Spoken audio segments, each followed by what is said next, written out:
Olá, meus amigos leitores. Hoje o penúltimo livro indicado por vocês aí do ano, o livro número 11. Todos os meses a gente indica um livro aí pra gente ler junto. E esse aqui foi indicado pelo Luiz Gustavo, meu hair design, para os mais íntimos ou os mais raízes, o barbeiro mesmo. Faz barba, cabelo e bigode. Se eu tiver bonito aí, agradece o Luiz Gustavo, deixar o Instagram dele aqui embaixo para você seguir o trabalho dele e conhecer um pouco dele. Ele pediu pra gente ler o Essencialismo e a partir desse livro aqui a gente vai conversar, fazer o último encontro do ano aí, o nosso amigo oculto do Clube do Livro. E vai ser bem bacana. Se você quiser fazer parte desse grupo, espera um pouquinho, assim que o Google aqui liberar pra gente, o YouTube liberar pra gente, acrescentar aí membros na plataforma, a gente vai colocar, beleza? Mas por enquanto vai ficar restrito aí ao nosso grupo original de 4 anos atrás. Vamos lá! Lançado em 2014 pela editora Sextante, o meu é de 2014, tá até um pouquinho avariado aqui, foi um presente. 265 páginas, letras grandes, bastante imagem, tranquilo. Lê com calma, porque aqui tem muita reflexão. O autor dividiu em 4 partes, onde a primeira parte ele vai fazer uma introdução, uma definição de que é o essencialista e o que não é, legal isso, e depois ele vai apresentar de como que você vai colocar em prática esse tal de essencialismo. Tem 20 capítulos bem divididos, eu gostei muito desse trabalho acadêmico, eu gosto de livro assim, trabalho acadêmico, tem fonte para dar com pau, inclusive, tô com, ficou até uma pontinha aqui, ó, mais de 20 livros que ele citou e eu tenho, fora os que eu não tenho, porque enfim, não tenho todos os livros, mas a maioria desse que a gente já leu e já tem vídeo no canal, significa que esse canal está recheado de coisa boa. Vamos direto ao ponto? Essencialista e não essencialista vai ser o parâmetro que ele vai usar aqui para poder discernir o que de fato é isso. Essencial, então, é aquilo que é importante, aquilo que é básico, aquilo que é fundamental. Então, na química, para nós químicos aí, quem lê é um pouco de tudo, né? O elemento oxigênio, o elemento hidrogênio é algo que é único, ele é o que é sem adicionar nada. E quando você mistura, cria a substância água, que seria a mistura. Então o essencialista seria algo elemental, algo básico, algo que é dedicado ali para o mais importante. Só que o que nós fazemos é o contrário, a gente dedica muito tempo ao que é menos importante. E essa dedicação nos rouba energia, nos rouba atenção, nos rouba muitas outras coisas, e principalmente desempenho, porque se você estiver focado naquilo que interessa, você vai conseguir ter um padrão muito maior, um patamar, um resultado muito maior. E é isso que ele vai fazer aqui. Então ele vai começar ali dizendo não. A gente não sabe dizer não. A gente é acostumado a dizer sim a tudo e acaba fazendo um pouco de tudo e tudo de nada. Ou seja, você não é especialista e nem é essencialista, porque você acaba fazendo de tudo, agradando a todos.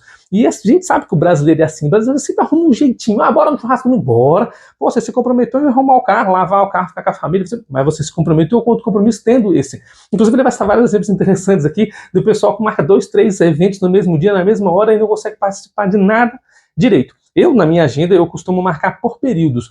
Aquele evento na manhã, acabou. À tarde tem aquele evento, acabou. À noite é aquele evento, acabou. Não costumo marcar 2 coisas. Se o evento é grande ou de grande importância, somente ele no dia para que eu possa me preparar para ele. A gente consegue se organizar muito melhor para isso, porque o tempo é o teu recurso mais importante e ele é escasso. Não tem quem possa comprar um segundo de tempo. Então, o Christian, ele cita esse livro, muito legal. Ele vai citar, então, que tempo é justamente a parte fundamental da sua vida.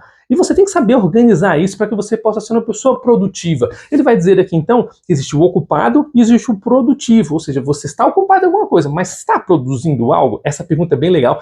E ele vai trazer esse questionamento aqui. Esse livro vai ser citado algumas vezes nessa obra, então vou deixar ele de lado, que eu já vou falar sobre ele de novo daqui a pouco.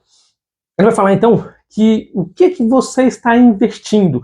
Isso que você está investindo é algo, uma atividade correta, uma atividade certa? Aqui não vai entrar uma moralidade cristã, estadual, por exemplo, vai entrar o que é certo para você. É certo segundo o teu propósito, segundo o teu objetivo. Então, se você não sabe o que está fazendo nem para onde está indo, então você não vai saber se a atividade que você está conduzindo é a atividade correta daquilo que você precisa. Olha que interessante isso. Então ele vai falar para você focar energia no ponto correto. Aqui tem algumas imagens do livro, vou colocar algumas aqui para vocês, mas essas imagens vão exemplificar justamente isso. Quando você bota o teu foco no ponto correto, você tem um alto desempenho. Quando você é focado em múltiplas coisas, a tua energia é dispersada em múltiplos processos. Olha que legal.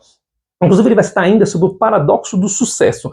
Isso a gente falou um pouquinho no Francine J. Menos é Mais. Esse livro aqui é aplicado para organização do lar. Eu achei tão legal, porque ela foi muito específica na organização do lar. Só que é óbvio que a gente consegue conjecturar a abrangência disso. Eu posso aplicar o que ela passou aqui na minha vida profissional, na minha vida institucional, na minha vida acadêmica, na minha vida profissional. Enfim, você pode sair do escopo do livro, pegar as teses científicas que ela está aplicando aqui e aplicar em outra área, beleza? Então esse livro não é citado aqui, mas ele usa a palavra menos é mais e na minha cabeça já dá um estalo. Vamos falar sobre gatilhos ainda aqui, hein? Então, simplesmente, quando ele vai falar do paradoxo do sucesso, ele vai dizer que você simplesmente não segue um fluxo, você segue um propósito. Quando você segue o fluxo de deixa a vida me levar, você acaba fazendo de tudo um pouco. E então esse paradoxo do sucesso é exatamente isso. Você tem um sucesso e você acaba sendo chamado para tudo e você não diz não. Então você não é focado no propósito, no princípio qual você deseja. Você tem que saber o que você está fazendo. Tá, o teu sucesso vai te levar para onde? É interessante que a gente falou da biografia do Elon Musk, já vou citar esse livro aqui em outra ocasião, onde ele simplesmente atua em todas as empresas. Mas você percebe que todas as empresas têm um único nicho, um único propósito. O cara é inteligentíssimo nessa área. Ele tem uma empresa que lança espaçonave, e essa espaçonave lança o satélite, e esse satélite gera internet. O cara simplesmente consegue tudo. Ele tem um carro que vai ser movido a inteligência artificial, ele tem a inteligência artificial para mover o carro é movido a energia limpa, e essa energia limpa ele tem a empresa que vende essa energia limpa nos telhados ali. E o carro é feito de aço, e esse aço é o mesmo aço que ele desenvolveu na aeronave. Cara, assim, ele consegue juntar tudo numa coisa só. É impressionante o trabalho que ele conseguiu fazer, e é exatamente isso que o essencialista está falando aqui.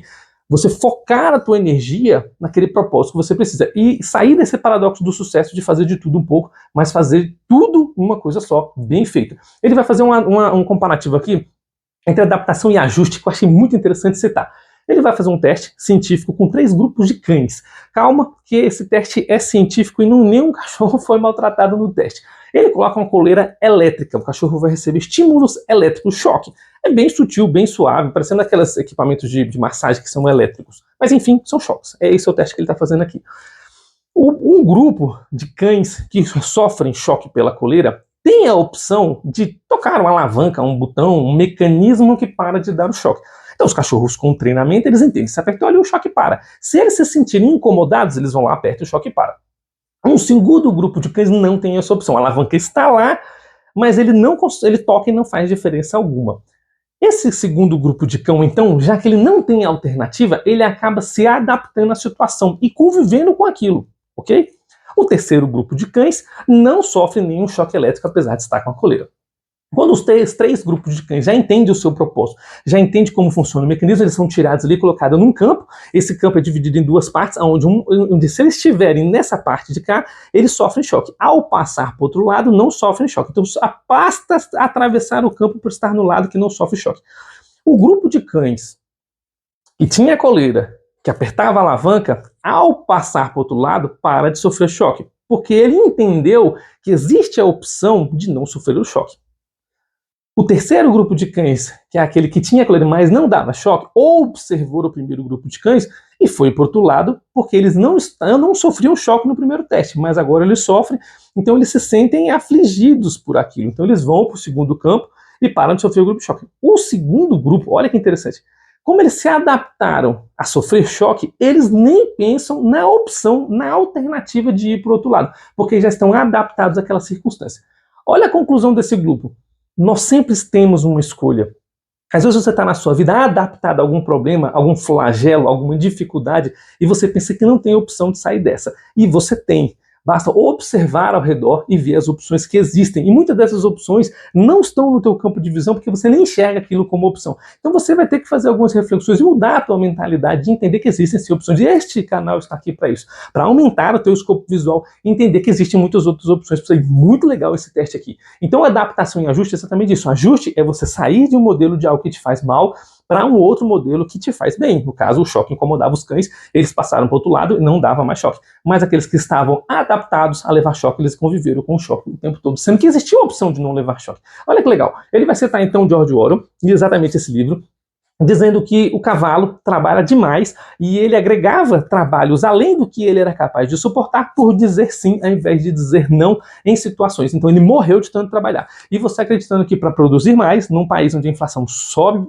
grandiosamente, o mundo em recessão, e você acha, eu tenho que trabalhar o dobro, eu tenho que trabalhar domingo, eu tenho que trabalhar feriado, eu tenho que trabalhar final de semana, justamente porque acha que trabalhar mais vai produzir mais. Só que esse excesso de trabalho é tão onerado para a tua saúde que o retorno que ele dá não compensa. Vai te gerar estresse, ansiedade, problemas fisiológicos e físicos, tanto mental como físico, justamente pelo excesso de carga de trabalho e de preocupação com a necessidade financeira.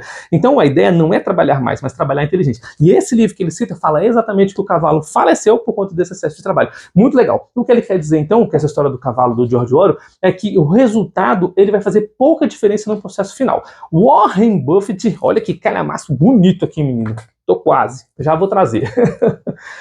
Ele simplesmente tem 10 ativos na carteira dele. Mas como? O homem é o maior investidor de todos os tempos. Pois é.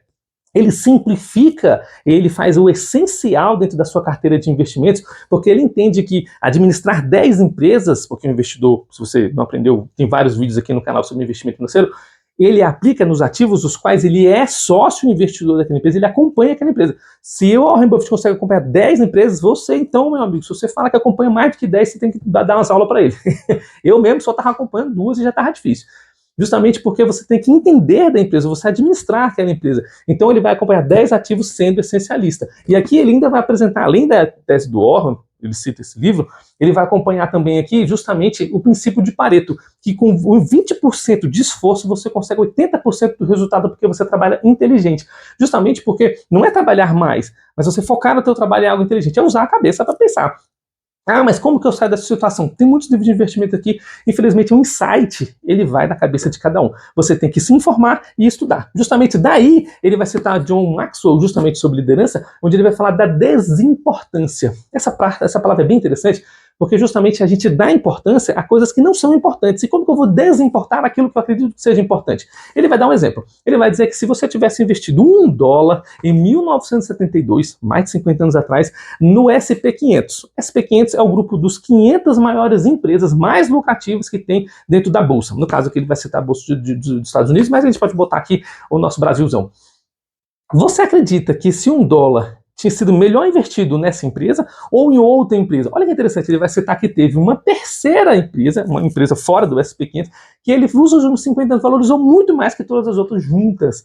Então, assim, é você desimportar aquilo que aparentemente é importante. Aparentemente, o SP500 era um grupo primordial de investimento, mas de fato não era. Olha que interessante. Essa desimportância é algo que tem que ser treinado. Observar aquilo que não dá resultado, mas te dá trabalho, e mudar para algo que daria pouco trabalho e mais resultado. Mas aí você vai ter que aplicar na sua vida, porque entender isso depende de você.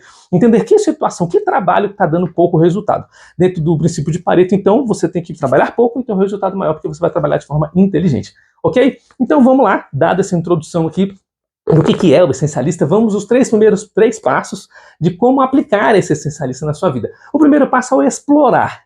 Explorar significa discernir trivialidades. No caso assim, a gente vai entender coisas que são circunstanciais, aí nós vamos voltar lá, se a gente vai partir do tempo, que ele vai dizer que existem atividades que são fundamentais, que são vital para a tua existência, no caso do processo que você está executando, e existem atividades que são circunstanciais, pronto. É porque esse livro vai chamar de trivial e esse livro vai chamar de circunstancial. As duas palavras estão certas. Aqui, ele vai trazer um questionamento muito prático para você entender quais são as atividades que são triviais na sua vida, para que você entenda quais são as circunstanciais. Ou seja, trivial e circunstancial é a mesma coisa. Você já entendeu, né? Vital, então, é a atividade que é importante. A atividade circunstancial e trivial é aquela que não é importante. E aqui ele traz um questionário de como você vai identificar ambas. Aqui no caso, então, ele vai fazer só algumas perguntas para que você entenda. O que você está fazendo? Você entende o que você está fazendo, onde você quer chegar? Você entende o porquê que você está fazendo isso? Você entende quando que isso vai finalizar, vai iniciar, vai estar no meio do processo? Para que você possa entender se essa atividade ela é fundamental, se ela é essencial ou se ela é circunstancial, se ela só vai tomar a tua energia. Ele vai dizer então que Bill Gates, aí eu não tenho o livro do Bill Gates, mas tá vendo? Tem livro que eu não tenho, eu tenho que comprar mais. Não tenho onde pôr, mas vamos dar um jeito. Ele vai dizer que Bill Gates tira uma semana da sua rotina para pensar. Sim, o homem para e reflete sobre a sua dificuldade, seus problemas, suas soluções, ler livros, ler artigos. Ele tira um tempo para ele. E é engraçado, sobre o tempo para ele, a gente já falou no outro livro que eu vou marcar no outro, uma vez que ele falar aqui, porque minha coluna de livros aqui não dá para pegar. Mas ele vai perguntar assim, qual foi a última vez que você ficou entediado? A sociedade moderna, com celular na mão, mega computador na mão, não te deixa mais entediado. Você está na fila do banco, você simplesmente está passando feed. Você está no vaso, está passando feed. Você está no trabalho, entre um processo e outro, o computador travou, está passando feed. E o que ele quer dizer, então, que ficar entediado é um momento no qual você reflete sobre os seus problemas, sobre as suas atitudes, sobre a realidade que você está e sobre as decisões que você tem que tomar. Então, hoje o celular rouba esse tempo que o teu cérebro processava as informações para que você não ficasse estressado. Então, esse tempo que você ficava entediado é essencial para que você possa desenvolver novas ideias. Inclusive, sobre novas ideias, ele vai falar sobre brincar. O ser humano, ele perdeu a habilidade de brincar. Ele fica adulto e ele acha que brincadeira é coisa de criança.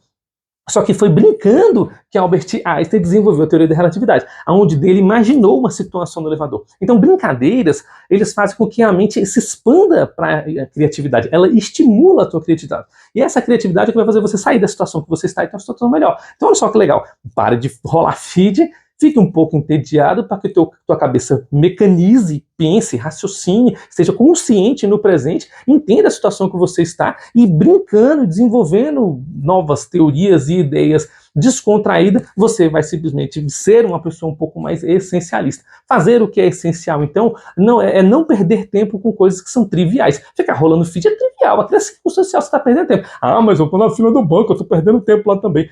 Sim. E eu estou falando que você tem a opção de fazer algo muito melhor, que é simplesmente nada. É pensar, é deixar a cabeça processar um pouco. Tem que ter tempo para você pensar, tem que ter tempo para você processar. Uma outra dica de como você vai explorar essas adversidades para você entender o que é trivialidade e o que é vital é dormir. Olha só como é importante. Tem 4 livros que eu vou citar aqui sobre dormir. O Dr. Suas, ele não citou ali, mas é um livro muito legal que fala sobre essa questão do hábito. Tem vídeo aqui no canal sobre isso. É um indiano e ele vai explicar exatamente sobre a hora que você vai dormir, o tanto que você vai dormir, por que você precisa dormir. O teu cérebro, ele precisa de descanso. Ele vai citar vários artigos científicos aqui, inclusive do Bill Gates, falando sobre essa questão de dormir. Ele vai falar que dormir, então, faz com que você evite preocupações. Ele cita esse livro aqui do Dale Carnegie, e eu já falei muito sobre esse livro, mas eu ainda não trouxe. Vou trazer para vocês, prometo. Estou pagando em quase tudo, essencialista é uma das promessas. Justamente porque você fica preocupado com os problemas que você tem na sua vida e porque você não processou essas informações, porque estava rolando feed, igual você teve agora há pouco. E dormir é um dos momentos onde o teu cérebro vai processar essas ideias. Então, preocupar-se é o que faz mal para a tua saúde. Dentro disso, ele vai citar o Gladwell. Todos os livros dele são maravilhosos. Tem bastante livro do Gladwell aqui, nunca trouxe nenhum. Oh, Deus do céu. Tem muito livro bom para trazer. Vou trazer para vocês, pode deixar. Ele vai citar aqui o artigo das 10.000 horas. Esse aqui é um pouco mais antigo, de 2008, esse já é de 2013, mas os dois vão falar da mesma coisa, que você precisa de 10.000 horas bem aplicadas para se tornar um especialista ou um mestre. O Gladwell, jornalista também, ele vai falar, inclusive aqui no capítulo 2, sobre esse estudo das 10.000 horas. A ideia é justamente que não é 10.000 horas cansado e estressado, é 10.000 horas descansado. E ele vai falar ali que você precisa descansar entre períodos de grande estresse. Então, por exemplo, eu passo aqui lendo um livro, estudando ali, cabeça... Minha filha ama essas piadas que eu faço.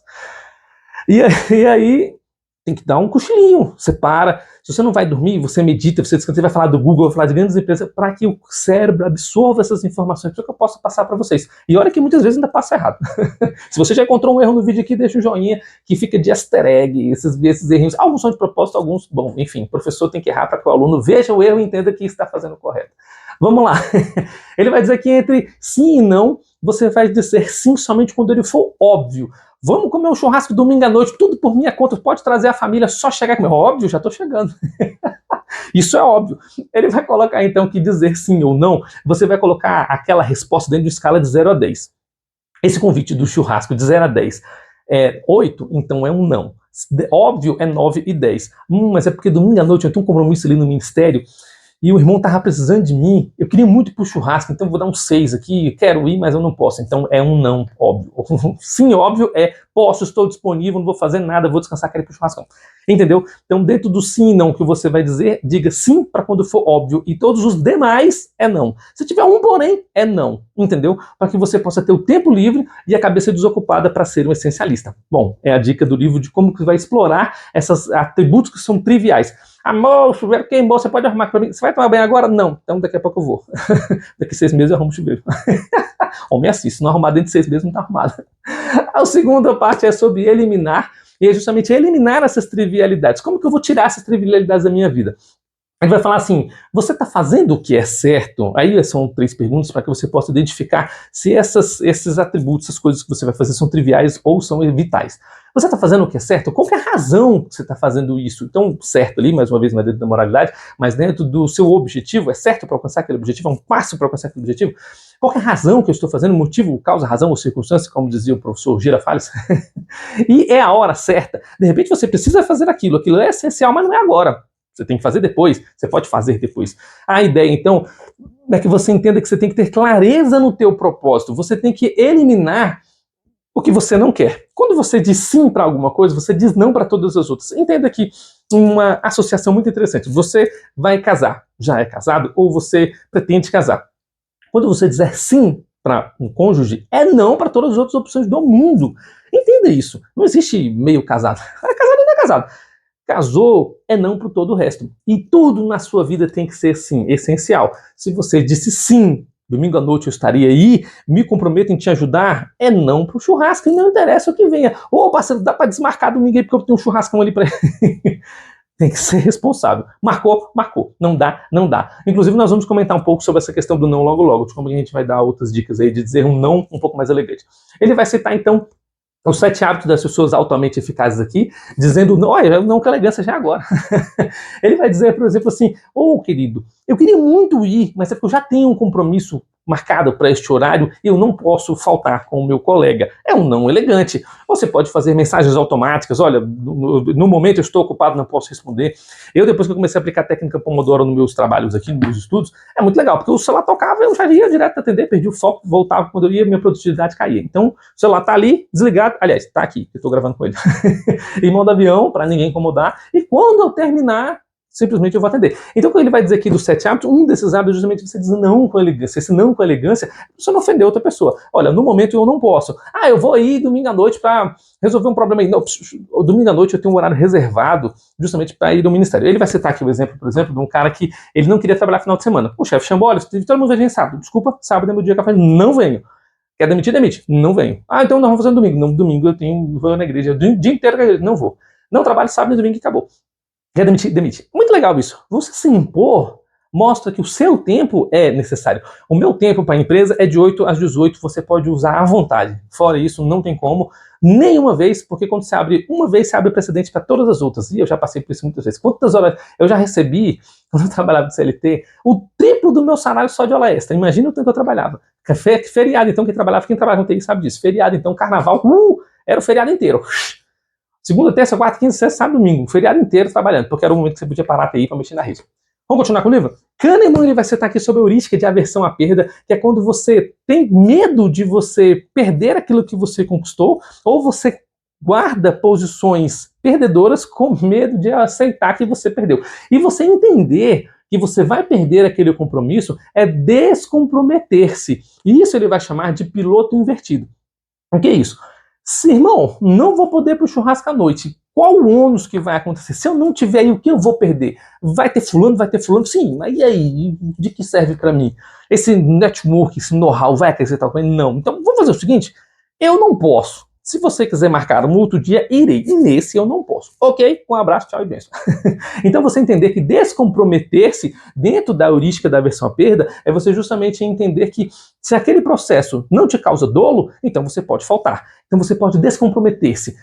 Colega, olha, eu me comprometi em ir, mas eu esqueci que eu tinha um evento marcado com antecedência, foi falha minha, me desculpe, foi uma gafe, não irei, ok? Um abraço, uma outra oportunidade a gente conversa. E pronto, não precisa se preocupar se o outro vai ficar doído, chateado, magoado. Você delimitou o seu limite, e essa palavra é redundante justamente para causar força, você colocou o teu limite ali, mostrando que dali você não pode e acabou. Quando ele for te chamar novamente, porque você é uma pessoa legal e interessante, você assiste o nosso canal, você se torna uma pessoa altamente bem instruída e com muito conteúdo para passar para as pessoas, a roda de amigos é cheia de conversa por sua causa, que você assiste os nossos vídeos.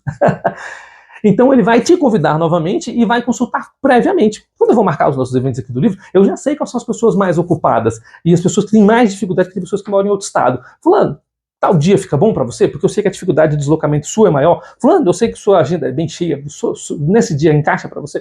E pronto, os demais que têm agenda frouxa, se adequam. Desculpa para os demais. Mas quem impõe o seu horário e o seu limite são aqueles justamente que a gente quer que esteja junto, que a gente quer que todos estejam juntos, mas esses que impõem o seu limite são aqueles que simplesmente mostram o seu compromisso. Eles fazem questão de estar, mas tem que ser no tempo que eles podem. E isso é o que o livro está falando aqui. É exatamente isso que o livro está falando aqui. Ok? Então ele vai falar assim, não roube o problema dos outros. Isso é interessantíssimo, né? Você já tem os problemas para lidar e você ainda... fulano, conta essa fofoca aí pra mim. Você vai se envolvendo no problema do outro. Vê um acidente de carro, vai mais devagar que eu quero ver aí, eu tô dando uma alfinetada aí em vocês que estão assistindo, que eu sei que vocês fazem isso, tá bom?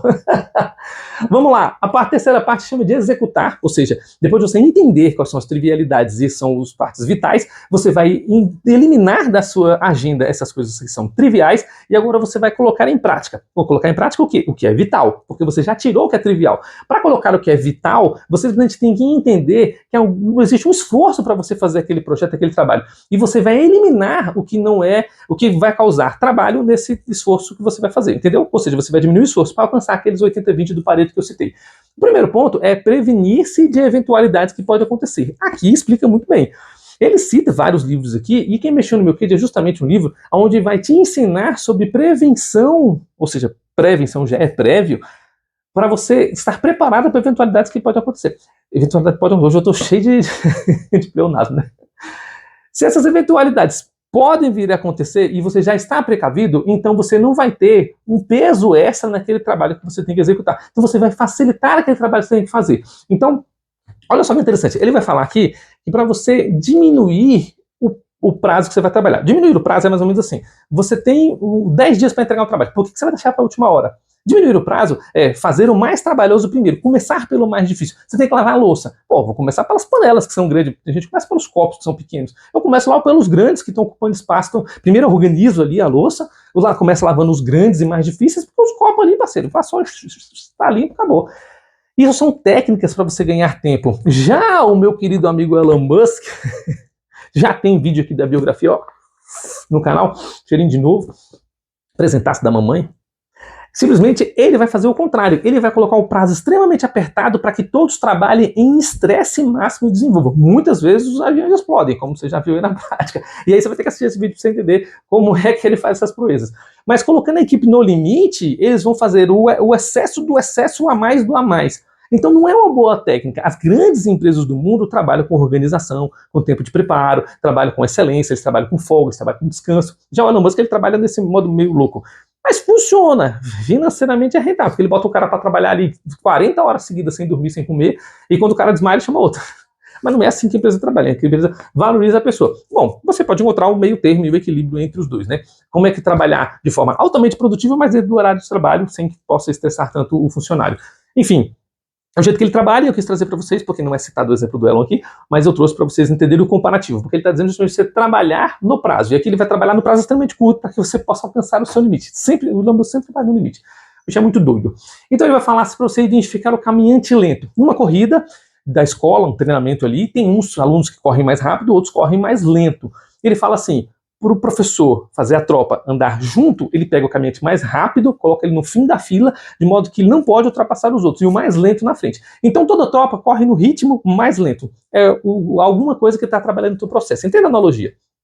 Esse caminhante mais lento, eu falo para ele, olha, me dá tua mochila, vamos distribuir teu peso aqui. Olha, me dá teu colete, tirei tudo que for pesado, eu quero que você corra bem leve. Aí ele aumenta um pouco a velocidade. Então, à medida que o caminhante mais lento aumenta um pouquinho a sua velocidade, todo o grupo aumenta a sua velocidade. É a lei do gargalo. Se você entende um pouco de informática, você sabe que às vezes tem uma peça do computador que trava tudo. Se você troca essa peça para uma mais potente, ele é o gargalo, vai fazer um computador trabalhe melhor. É a mesma coisa do caminhante lento. Então, essa ideia do caminhante lento é justamente você entender que existe um que faz com que todos os outros estejam mais lentos e você vai fortalecer esse fraco da sua equipe. Olha, essa dica é bem legal. E como que você vai fortalecer o fraco? O Spencer Johnson, ele vai falar nesse livro aqui, justamente da multa positiva, e ele cita essa multa positiva aqui. Onde o sistema de trânsito, para ensinar as pessoas a dirigir correto, ao invés de multar, ele faz elogiar aqueles que são corretos. Então esse elogio correto, essa multa positiva, faz com que a pessoa trabalhe melhor e tenha um melhor desempenho. Justamente você vai elogiar as pequenas vitórias. E o Spencer Johnson aplica exatamente aqui no Gerente Minuto. Você vai fazer pequenos elogios para você fazer com que a pessoa desenvolva ainda mais. Você vai premiar aquilo que ela fez correto. É justamente o oposto de você simplesmente criticar aquilo que fez errado. Criticar o errado, você está dando ênfase no erro. O errado, você senta, conversa, debate e resolve. Ele vai falar isso aqui. Mas o acerto tem que ser ovacionado, tem que ser evidenciado, para que todos vejam que aquilo é a forma certa de fazer e exemplifique para os outros. No Pai Minuto, do mesmo autor, ele vai dar a ideia das 10 fichas. Quando ele vai falar isso aqui, ele não fala aqui, tá bom? Porque eu falei que o Spencer Johnson disse, mas quem disse foi ele. O Greg McKeown está dizendo aqui, e citando o Spencer Johnson, que justamente na educação dos filhos, você tem a ideia de você dar 10 fichas para eles. Cada ficha, vamos colocar aqui no Brasil, corresponde a R$5. Se quer usar o celular fora do horário, me dá uma ficha, 30 minutos. Ou seja, ele está comprando aquele horário. Ah, você vai lavar a louça? Opa, te dou aqui mais uma ficha. Vai ler um livro? Te dou uma ficha. Opa, você não fez o trabalho de escola? Me dá uma ficha. Essa ideia das 10 fichas faz com que a criança entenda que ele está recebendo um esforço positivo quando ele faz algo bom, e está sendo punido quando ele faz algo ruim. Então, psicologicamente, ele entende quais são as coisas boas e ruins, e no final do mês você troca as fichas pelo dinheiro. É uma excelente estratégia para você dar mesada. Aqui em casa tem a taxa fixa e tem os extras quando faz as coisas extras e tem os adentros quando as coisas adentros. Enfim, quando eu tenho que depreciar. Mas essa ideia das fichas, de repente, eu vou adotar. Gostei bastante. Outra ideia que ele vai falar de que como executar a parte bem feito é a técnica do Purimai, que o Tony Robbins ele aplica aqui. O Anthony ele vai citar, por exemplo, e ele cita aqui o Michael Phelps, eu cito o Neymar geralmente. Eles têm rotinas de trabalho. Essa rotina é feita todos os dias, a mesma coisa, do mesmo modo, do mesmo jeito. Então o Michael Phelps ele vê um filme na cabeça dele de como que ele vai fazer a natação, o nado, o braço. Ele imagina aquele movimento. Eu cito, geralmente quando eu falo isso, do Purimai, eu falo do Neymar, que ele fez uma grande jogada e o jornalista no final do jogo, mano, como é que você fez aquilo? Não, eu só segui o roteiro. Ele seguiu uma rotina, porque na cabeça dele ele treina aquilo todos os dias. E essa rotina de treinar todos os dias a mesma coisa é mental. É só você parar e entender. Todos os dias, se você treinar uma jogada de basquete mentalmente, quando você for jogar, o teu corpo está habilitado a fazer aquilo. Pode não fazer com maestria, porque enfim você não tem a prática, você não tem a força, mas um pouco de prática já é muito maior porque você tem a parte mental. Isso é o Purimai, são técnicas psicológicas de programação neurolinguística para que você possa executar grandes coisas na sua vida. Não são de coisas práticas, mas isso também acontece em muitos outros. Você tem que fazer um seminário. Imagina você de olho fechado, aquela galera lotada, fazendo perguntas, você sendo ovacionado, que você falava, todo mundo ri, você vai entender como isso acontece. Você vai imaginar, pô, mas essa piada não foi engraçada, então eu vou fazer uma outra que é engraçada. Ah, essa aqui eu ri de mim mesmo. Enfim, isso é o Purimai.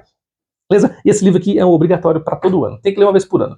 Ele vai falar, então, que essas rotinas são hábitos que devem ser agregados na sua vida e ele vai citar o Dugin. Justamente porque essas rotinas, você pode tirar hábitos ruins e acrescentar hábitos bons. Tenha rotina na sua vida. E essa rotina é justamente depois de você eliminar aquilo que é trivial. Você vai fazer as coisas que são obrigatórias dentro do seu processo para atingir o seu foco, o seu objetivo. Então, se você está dentro do foco e dentro do objetivo, dentro dessa rotina, então você vai criar um modelo, o qual você vai executar todos os dias. Aí eu acordo 6 da manhã, tomo um banho, tomo um café, eu começo a ler o livro e quando eu termino de ler o livro, eu paro 30 minutos para descansar e volto e tiro um cochilo, edito, roteirizo, gravo.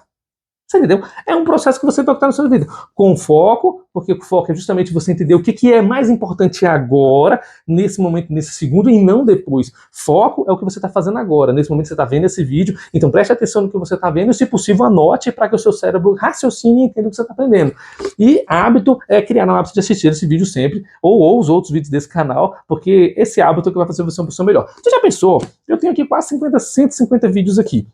Se você assistir, eu vou falar isso no vídeo final do ano, se você assistir, o brasileiro médio lê um livro e pouco, vamos colocar que ele lê 2 livros por ano, você tem noção que tem 75 anos de leitura do brasileiro aqui nesse canal, se você ler um vídeo, se você assistir um vídeo desse aqui por dia, você leu 6 meses do ano, você vai levar 6 meses para assistir tudo, olha só que interessante. Então eu quero mostrar para vocês que aqui um conteúdo, cria um hábito no almoço ali, de manhã, quando você estiver no trânsito, dá o play aqui só para você ficar me ouvindo. Só para você aprender. Não gosta do que eu tô falando, da minha voz, do meu canal, de eu ficar suado aqui nesse calor, caramba. É Brasil, é assim mesmo. Então assista outro canal, um podcast, alguém inteligente, alguém que vai agregar valor na sua vida. Crie o hábito de coisas boas. Para finalizar, o essencialista, ele vai dizer que a vida essencialista é justamente você ser feliz com o que você tem. O interessante é que o rei do dividendo, ele vai justamente mostrar isso pra gente, que a vida feliz é justamente a vida que você adquiriu, que você tem, ser feliz com o que você tem. E sucesso é quando você atingir esse propósito. Depois que você elimina tudo que é trivial e fica só aquilo que é vital, sabe dizer não, e aí eu acho bacana porque o presente vai falar sobre esse negócio de viver o agora. E o rei do dividendo vai justamente falar para você ser feliz com o que você tem agora. Mas o que eu quero dizer aqui sobre ser essencialista é justamente você entender esses detalhes da vida que fazem você uma pessoa melhor, que fazem você uma pessoa maior. Você ter uma vida essencialista é você estar presente no hoje, executando aquilo que você quer agora. Pronto, é só isso. Ele mata o livro com chave de ouro quando ele traz a história. Ele não traz a história do Barça, mas eu trouxe. Você entender justamente que ele apesar de ser 1,5 milhão de dividendos por dia, você tem uma vida básica, uma vida simples, porque é essa vida que torna ele feliz, tá bom?